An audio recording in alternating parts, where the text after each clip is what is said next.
Kalau bisa penjelasan nanti kan keluar dalam hitungan. Rumah Sakit Umum Daerah Sekarwangi Kabupaten Sukabumi launching aplikasi Sky AI teknologi sebagai layanan pendekatan layanan ke masyarakat.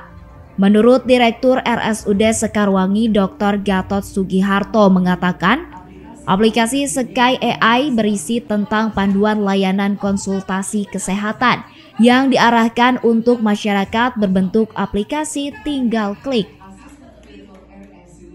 Pertama, aplikasi Sky AI itu adalah inovasi yang menggunakan teknologi agar mendekatkan rumah sakit dengan masyarakat. Sedekat apa? Sedekat dalam genggaman tangan.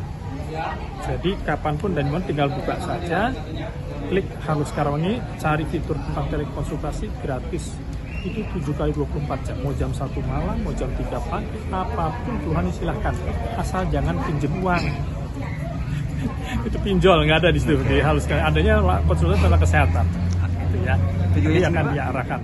Sementara itu, launching aplikasi layanan Sky AI RSUD Sekarwangi juga dihadiri Forkopimda Kabupaten Sukabumi. Dan diharapkan dengan aplikasi tersebut masyarakat semakin mudah dan tertolong serta teredukasi. Dari Kabupaten Sukabumi, Muhammad Ujang Heryaman melaporkan.